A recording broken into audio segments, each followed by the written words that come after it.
What's up everybody and welcome back. So we're going into Photoshop today and we're going to look at some composite stuff, and this is really going to be aimed at like the beginner sort of level, but it's just to give you some tools, some things to think about when you're trying to put stuff into other images or take things away. So let's get into it. Now, whilst there are a lot of one-click type solution things out there, they're not always brilliant, and to be honest, it's always good to know how to do this in Photoshop, because then you're not limited by the things that one-click stuff might do, plus you understand the process around it, so you can start adding in loads of additional elements.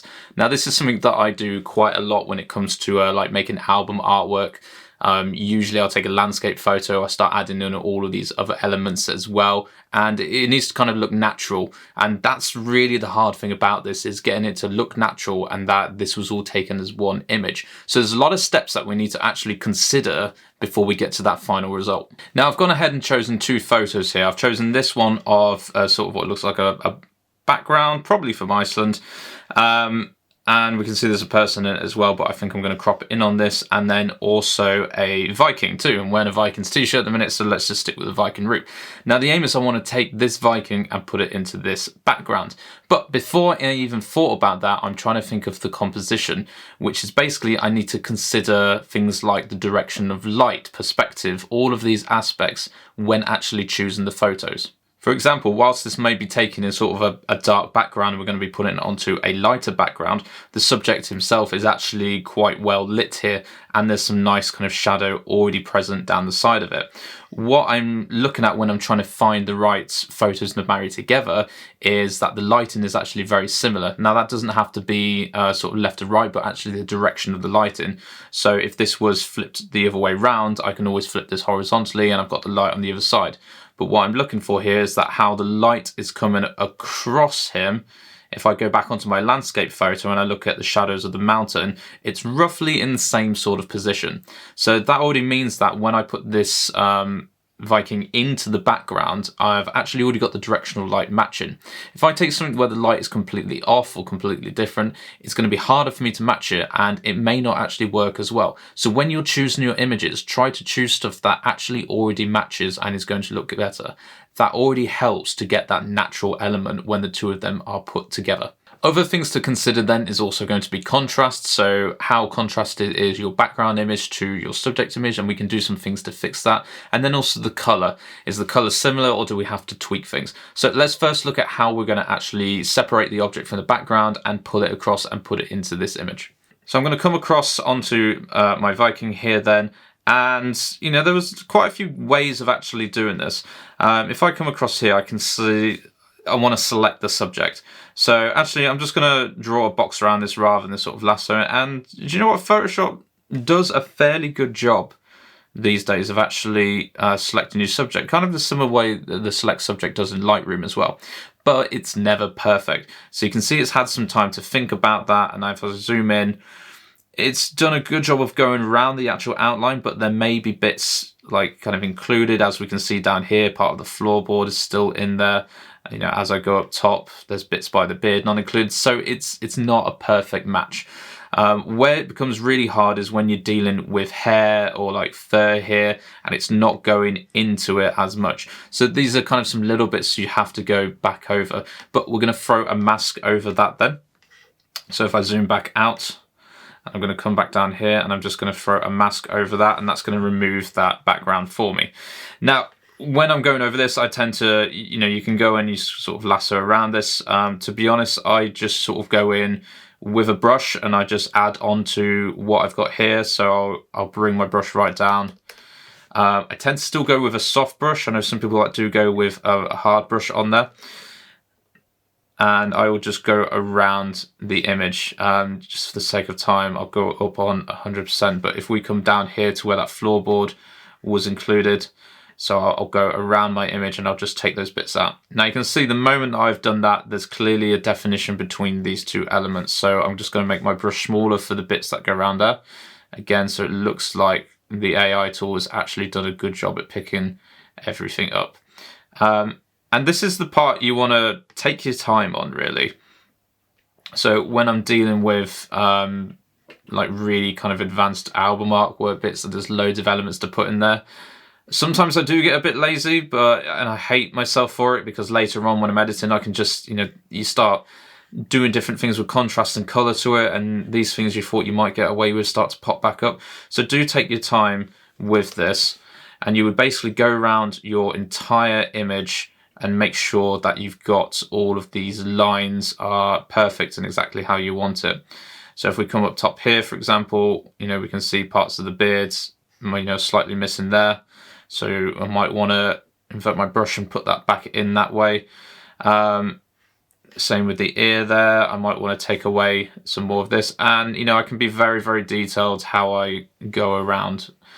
This is just the way that I prefer to do it. Sometimes I find it quite therapeutic actually just to brush around these tools.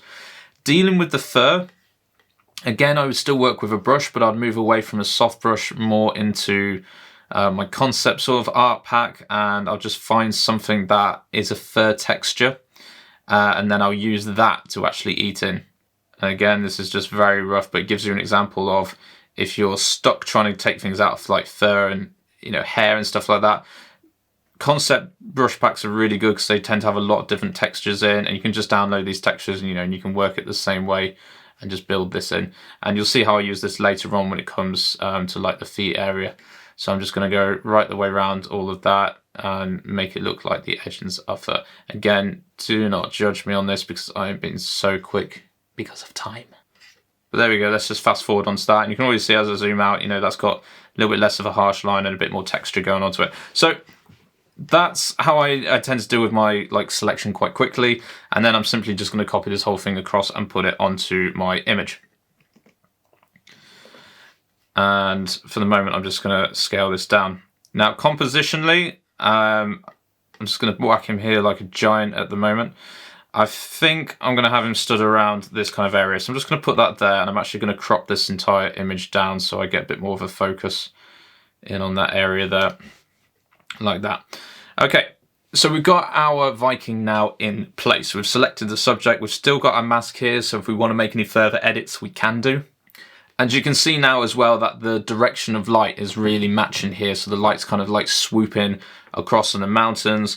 And you've got the shadows on this side where the shadows on that side of the mountain. So again, it's not 100% accurate, but we're going to do a little bit to fix that later on.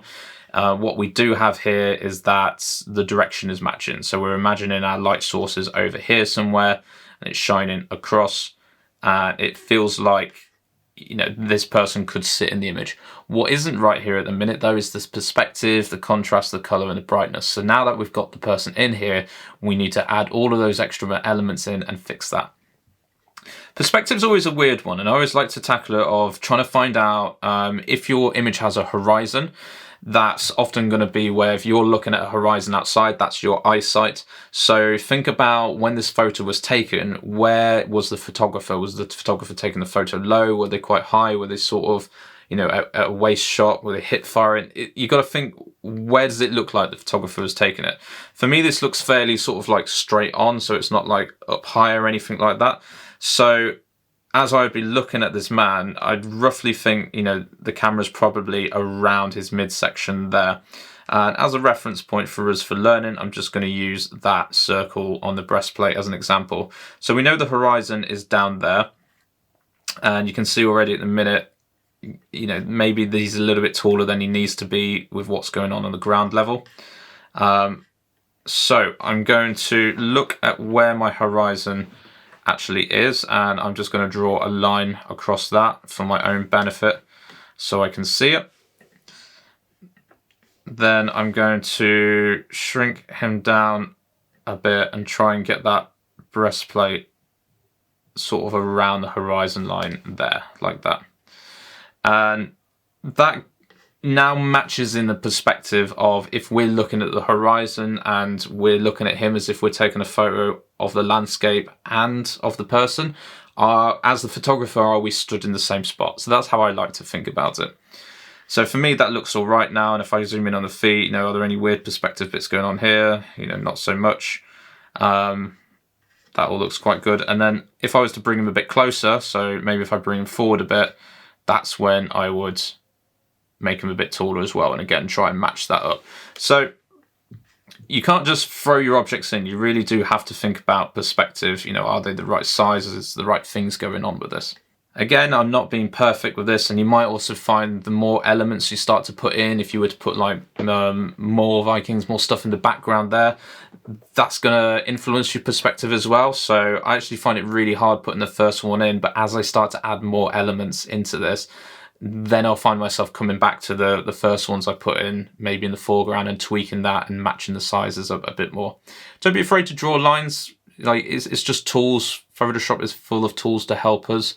It's the equivalent of just putting a ruler on a canvas. Okay, so we've got the perspective right. You know, we've got images that match with the lighting, but we can already tell, looking at this for the contrast next, that there's more kind of contrast going on the Viking here than there is in the background. So, you know, all you've got to look into is the sort of the blacks and the highlights area. So the brightest and darkest parts, and try and match them up with the darkest and brightest parts in this image. But it's very clear that there's more contrast here than here. So we need to tone that down a bit and try and blend them in more. So if we create a black and white layer for ourselves and put it across, and also I'm just going to copy that layer, and I'm going to keep a copy of this layer down here. It's just good practice. So if we make a black and white layer, this I find helps to show us the difference in contrast, because we've taken away the color, but as you increase the contrast on something, you also increase in the saturation around it as well. So the most saturated parts are also going to be the dark parts, as we can see here on the Viking. The dark parts down here in these kind of high contrast, saturated areas become a bit darker. So what we need to do is introduce a curves layer, and I'm going to clip that curves layer to my mask, and I'm going to make sure it's underneath the black and white as well. And basically what I'm going to do is try and match this to the background a little bit more, so it looks like one level grayscale. And I can do that by, if I pull this one down, that's going to take away the level of the white. So you can see there the brightness on the breastplate goes down. Now I'm looking at where else is it bright in the image. It's going to be up in the clouds and where the snow is. So I'm just going to bring this down to take away some of that harsh lighting going on there. And then I can do the same with the blacks as well. You know, there's a lot of contrast in these blacks and shadows areas, so I'm just going to raise that. You see, as I raise that, it gets a bit lighter. And I'm looking to match this to the image a little bit more. Now I like to just go too far and pull it back. I find that's easier in the eyes than if you go the other way. There we go. So now if I toggle that on and off, you can see we've affected the contrast of that a bit more. And if I remove my black and white filter, now how the light is hitting him seems to match what's going on around it. But we could do with just tweaking it ever so slightly. So I'm going to tag that on again. I'm just going to darken this down a little bit more.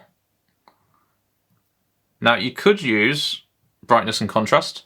That would do the exact same thing here. You can reduce the contrast and the brightness of things. You could use levels, but I find the curves tool gives you the most options to customize this.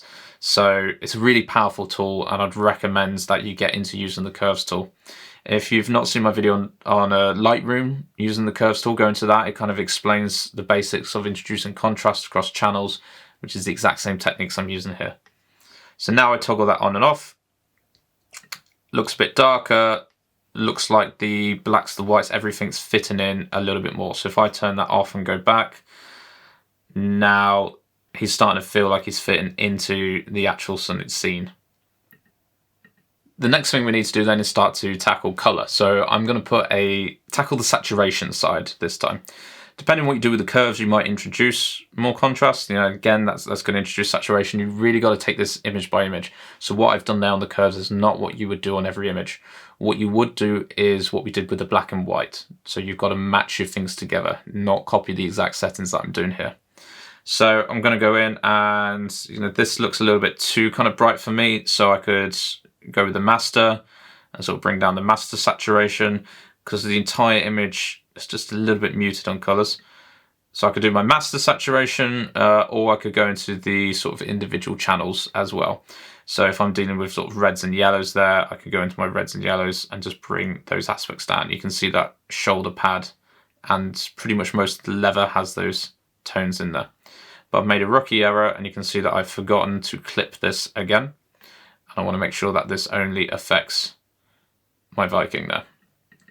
But for the sake of time, I'm just going to bring down the master a bit like that. There we go. So the aim with all of this is that you don't necessarily touch your background too much, especially if you're going to be introducing other elements. Make sure you're happy with how your background is and you tweak the different elements coming in, because they're going to come from different places. So if I toggle these off now, I've got my curves and I've sorted out the saturation. So now we just need to do a little bit more work on some of the colors. And this might be if what you've brought in has some different tones going on. So maybe we've got a bit of a yellow background going on here, and the image you've brought in's got a bit of a blue glare to it. How do we get rid of that blue glare? In this case, I've chosen an image where the colors actually match up quite well, but there's just some elements, and maybe in the yellows and the greens I want to sort out. So let's have a look at how to do that. So on my image then, I can come back up here where my sort of tools layer is. I'm just going to make a solid color. So we're going to deal with the colors, but again, we need to look at how do we match the colors to the background, and how do we know what's going on. So I'm just going to make a gray background here. And I'm going to change that to a luminosity, and you can start to see some colors like sneaking in. If we want to really exaggerate that, then we can bring up the vibrance side of it. So if I whack the saturation up like that, you can really see all the different colors going on in there. And again, this is a tool. So if I take that off, you know, this looks horrible, but it's a tool. It's getting us to understand what's going on. So as I come in and we have a look at the colors in the background versus the colors on our subject, you can see that we've got some, whilst it's nearly a good match, we have some slightly warmer tones up here, leaning more into the orange to the reds rather than this kind of orangey yellow going on. So we want to match that a little bit more. Same down here where it's just a different type of orange. This is actually quite a good example because the colors are very similar. If this was, you know, blue, then the Viking would look more like this up top. So we're going to bring in another curves layer. Again, curves is a very powerful tool. Before we only used it, clip it. We only used it for sort of the master channel. Now we're going to go into the individual channels to affect the color. So I'm going to come down here and I'm going to probably go in my red channel first. And I'm just going to bring that down and see what that does to the subject. So you see, as I go all the way down here, this is introducing more red. This is introducing the opposite color of red. And you've got to be very careful of how you do this. So I'm just going to pull a little bit down and I'm going to experiment around until I get the shade quite nice. And I'm not really bothered about the green coming in. What I'm looking at is this area here, because that's where the most orange was. And I'm trying to match that orange to what's on the screen. So that looks a little bit better. Now we'll go in and deal with the green. So I'll change to my green channel. If I go up, I introduce more green. We've got green pulled into the image by affecting the other channel, the red channel. So now I'm going to pull that down and you can see that's going to remove that green tinge ever so slightly. And these aren't massive, massive movements. Now if I toggle that on and off, you can see that this matches a little bit more with what's going on in the background. If we just went over to the blues channel, for the sake of this, and I pull this down from the sky, you can see that now starts to match what's in the sky. So if there was a blue tone that happened to be in my image and I wanted to get rid of like a blue or cooler lights over the top, this is how I would do it. I would pull this down and remove some of just that blue channel. But I'm not going to go in depth on the curves today, so I'm just going to bring that back up. Now I'm going to take off my tools, look at my image and just toggle that back and forward. And you can see it's very, very subtle, but what it's done again is just mute those orange colors a little bit more, darken them down slightly as well, but it's really muted this so it's not as bright, and again matched in. So that's already looking pretty good, and all we've really done there is select our object, bring him over very roughly, put over a curves layer to control the contrast side, control the saturation, and control some of the colors going on. Now, the final things we need to do to really get them into this is actually have a look at just dodging and burning, but not necessarily using the dodge and burn tool. we want to just paint a little bit more light in here to match them into the scene. The thing that sticks out the most for me when you're showing the feet is the fact that there is no shadow. So that needs to come in, and then we just need to go around the image and just introduce a little bit of, dodge and burn. So how do we do that then? Well, we could use curves again. So I could bring in a curves layer and just pull that down to darken everything, or pull it up to brighten everything. I could equally just use a brightness and contrast, and that's just bringing down the brightness or raising it. I'm going to use this one today, so the brightness and contrast. I do find I use this one quite a lot. So I'm going to go over my entire image on this, and I'm just going to lower the brightness down to about there. I'm going to invert that mask, and then I'm just going to take a soft brush. I'm going to lower the flow of it a bit as well, and basically I'm going to paint over any areas where I want there to be a shadow. So definitely down here by the feet,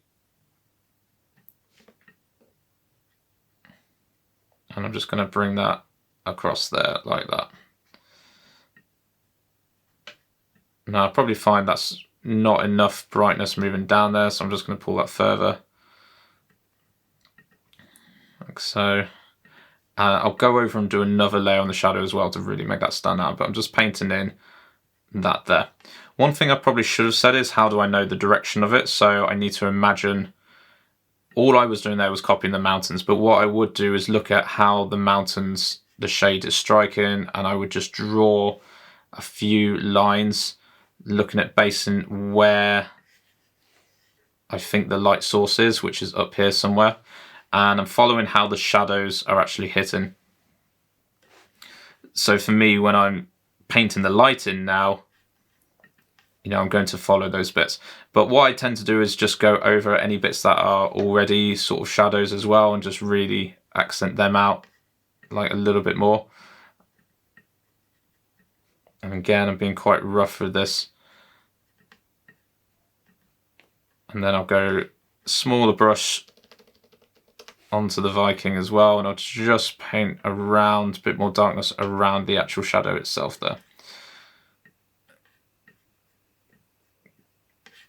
Good, and just get the back of the axe and really do that. Then I will go the opposite way, and I'll actually do some brightness.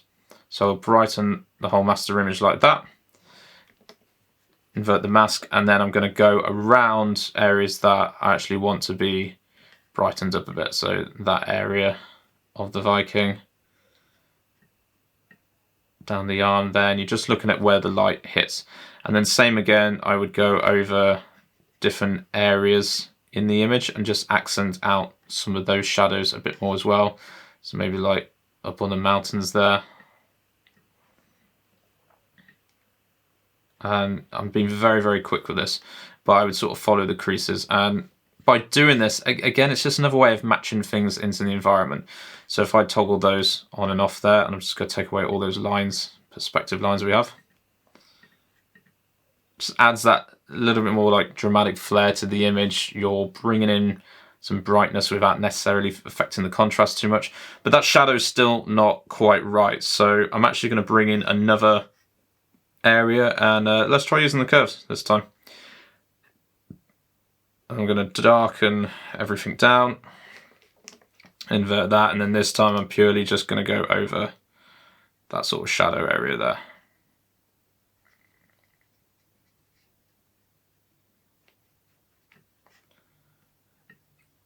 There we go. So as I zoom out now, there are techniques where we can actually just take the actual shadow of the Viking here and like stretch that out underneath, but I'm going to save that for a video for the other day. This is something that I tend to do when I'm dealing with lots of elements, especially in the background. Just get a couple of darkness like layers on there and just paint over and have fun with it. It's so therapeutic to do that. But there we have it. So I didn't talk too much about the perspective lines, but essentially just draw lines up to where you think your light source is based on what you see in the image, and then paint your shadows following that. Always try and accent areas that are already there. One final thing you could do for your light source then is introduce a solid color, and pick something that would be close to the sun. So I'm going to pick like a sort of a warm orange there, like that. And I'm going to change that to a soft light. I mean, I could do screen as well, but I'm going to change that to a soft light. Invert the mask, and what I'm simply going to do is get a big brush and I'm just going to paint across like that. Now you can see that's a bit too bright, so I'm going to bring down opacity on that to be a bit more natural. And these are just very, very small differences. You can see as I toggle that on and off, it's just a bit of warmth, but all I'm doing is saying, you know, hey, the sun's over here. So I'm actually just bringing the light source into the image a bit more. And by painting that warmth over onto that side of the Viking as well, it actually shows that there's light sources across the whole image. So a lot of these things are stuff that I would do at the very end, so introducing brightness and darkness and a bit more warmth, but because we're only putting one person in the image here, I can show you this very quickly.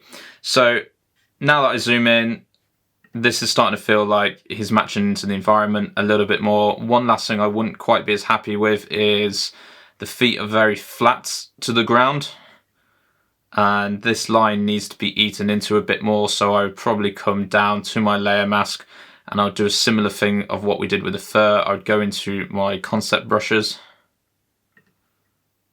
I would pick out a ground texture there, and I'd simply just sort of paint into that and just take away some of that on the feet. Now, again, this is very like detail kind of stuff, but that's how I would kind of go about this then. Yeah, I've been very rushed on that. So having a pack of concept like art brushes is really useful. You can just go down there, and this one, I cannot remember where I got this. I'm going to see if I can find out and put it in the description. But you know, you have trees, you have pelts, you have fur, leaves, plants. There's just loads of things in here you wouldn't think about until you need them. But go down there, eat into your mask, and make it look like the shoes are kind of disappearing into the rubble ever so slightly, and that is not just flat on the ground like that. But as I zoom out now, this feels pretty good to me. So it feels like he's actually part of the image. When I'm done, I would probably put some last bits like mist, smoke, all this kind of other stuff over the top that I tend to do for album artwork. But this is a start. So again, the mask isn't perfect. It's a bit rushed on some elements. But basically, you need to do a good mask to extract it. Take your time on that. You need to sort out your contrast, make sure your direction of light is right, your saturation, any color fixes, and then you need to have some fun painting in some shadows and some highlights. As I toggle all of those bits off, you can see how different that is. But make sure you use the tools that we talked about there, black and whites, vibrancies, all of that. These things are there to help you. They're a good reference to get your eyes to really look at exactly what you are fixing rather than looking at the image as a whole. So that's about it. This video kind of went on longer than I wanted it to, but it is a mammoth of a topic and there's so much going on in here to work with. But I'm probably going to do some more in the future that goes into some details like the shadows and other bits, just how I might actually put together some album artwork using stock images. But hopefully that's given you a good starting point to go away, find some photos. You can get them for free online, places like Unsplash and Pixels, but I would honestly sign up to a stock website because you get some really good quality stuff on there. Envato is the one that I personally use. And yeah, just start having a play around, try and find images that match together and then work on these techniques. Once you get used to the workflow of it, it does become really quickly. So I hope this has helped you. Please drop me a like, comment or subscribe, and I'll see you in the next one.